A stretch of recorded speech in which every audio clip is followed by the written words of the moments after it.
What is going on, beautiful people? Welcome to another episode of the Narcissist Code. I'm your favorite self-aware narcissist, Mr. Lee Hammock, better known as Mental Healness, across all social media platforms. All of them. I'm everywhere, except on Foursquare, 4chan, whatever you call it, or Reddit. I'm not on Reddit. I am on Reddit. But it's your first time seeing my face or hearing my voice. I'm a diagnosed narcissist, and I use my platform on social media to raise awareness for narcissistic personality disorder, get more people into therapy, and then also validate the victims and survivors of said disorder. Today's episode is going to be about how the narcissist might choose a new supply just because there's a clean slate there. I know there's a lot of people give the reason like the narcissist is going to treat the new person better. The narcissist, they found somebody that fits them better. The toxic person found their soulmate, blah, blah, blah, boo, boo, boo, beep, beep, beep. Could all that be true? Yeah, definitely. But a lot of times they want to start off with a new supply because your relationship might be tainted. You know, your relationship might be, for lack of a better word, dirty. You know, y'all done been through too much. Y'all done had too many, y'all done had too many experiences together.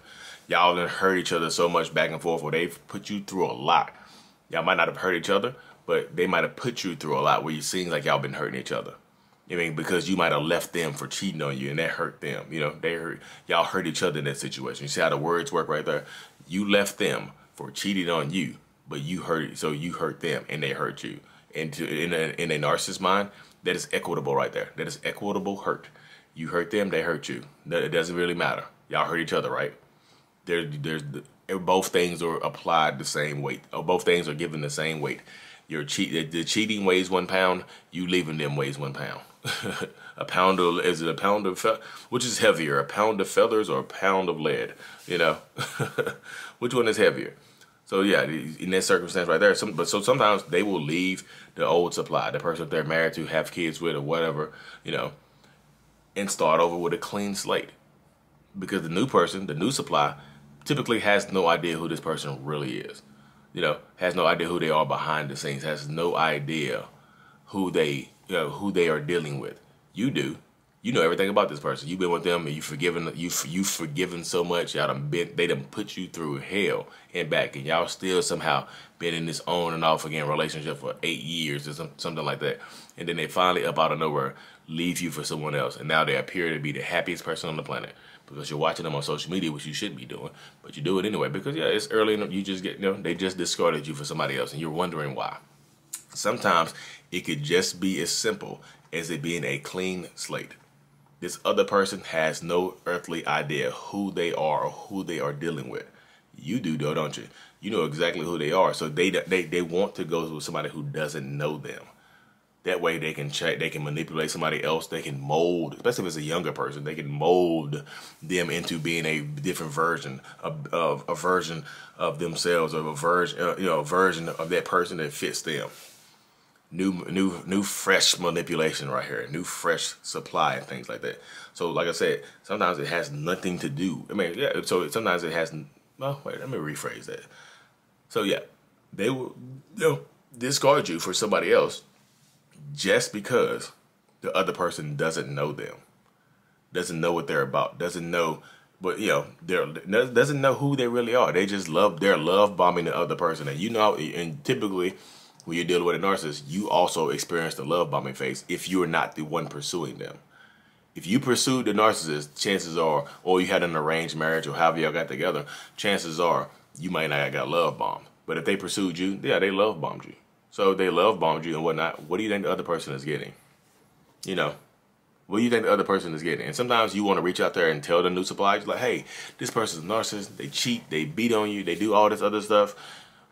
They're getting love bombed, so they're not going to believe you. Most times they won't believe you. Most times they don't care. Like a lot of times they think that they're more qualified to deal with this person than you are. You're just the jealous, bitter old baby mama or baby daddy. You just reaching out because you're jealous. They found somebody else happy. They can treat them better. You just jealous. That's the mindset of somebody. That's the narcissist is already pre-planning. Sometimes they are pre-programming the new person to already think this about you.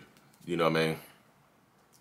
They're already pre-programming this new person to already think negatively of you. Or sometimes they talk highly of you. Sometimes the narcissist will get the new supply and speak highly of the old supply in order to get the new supply to work harder to get them.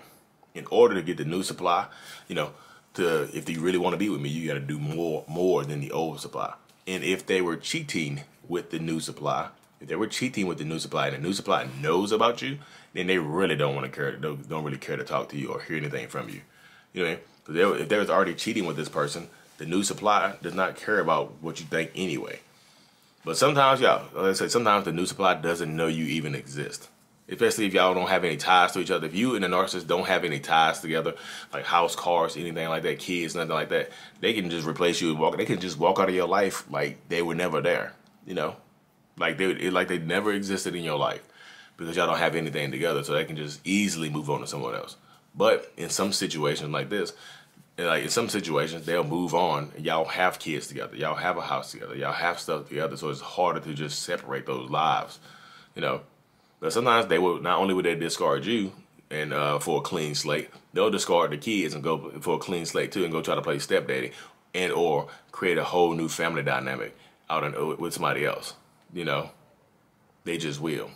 They'll do that as well.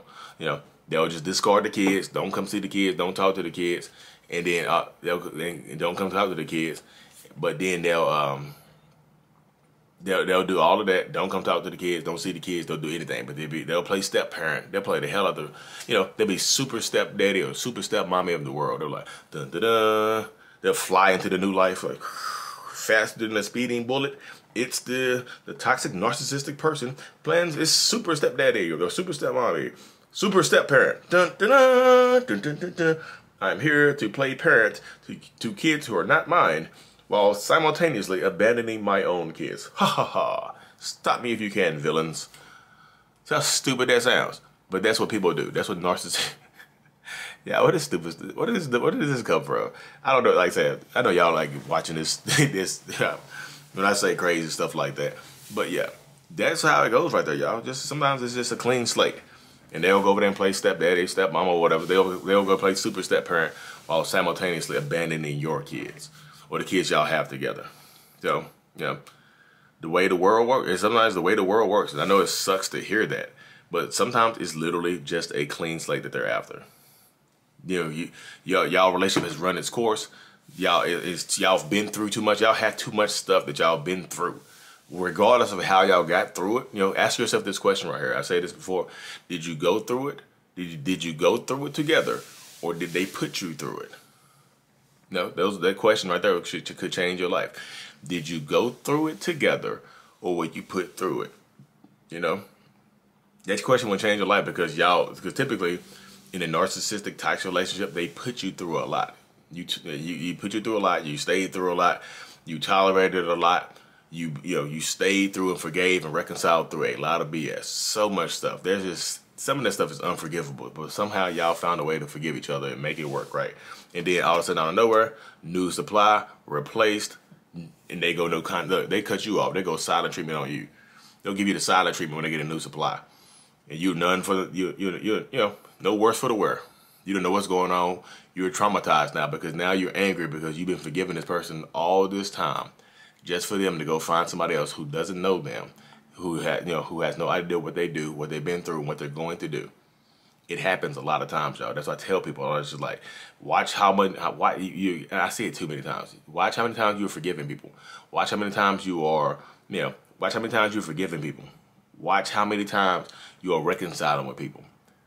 Somebody corrected me a long time ago. Y'all see, I'm working on myself. I normally don't like to be corrected because I hate criticism, but this person corrected me. I was like, stop being so forgiving. And they was like, hey, Lee, there's a big difference between forgiveness and reconciliation. I was like, God, that's true. I've been pinning that comment. It's a video. It was like, this is months ago. I still remember that person said that. I appreciate if you still watching me after you said that. If you pointed out to me that there's a difference between forgiveness and reconciliation, I still appreciate that to this day. You can forgive people if that's in your heart, but you don't have to reconcile with them. You just don't have to do that. Yeah, reconciliation is not a component. Reconciliation is not a component of forgiveness, I don't think. So, anyways, y'all, let me wrap this thing up. So, I have another one-on-one coming here in a second. April 6th, 7 p.m. Eastern Standard Time, the live webinar event is dropping, y'all. I'm telling you, you don't want to miss this. It's going to be over Zoom, the live question and answer session. 2 self-aware narcissistic people, me and Ben Taylor, at Raw Motivations. 2 therapists slash counselors, licensed therapists, licensed therapists, counselors and whatnot that have been through narcissistic relationships, sociopathic relationships, and also help people get out of them, because they are also survivors. And then the last two people are survivors and coaches that have been through it as well, and help other people get out of it as well. The link is going to be in the description. Live webinar. Tune in, y'all. How to recognize and overcome narcissistic abuse. Anyways, y'all, like and subscribe for more. Mental Healness is out. Peace.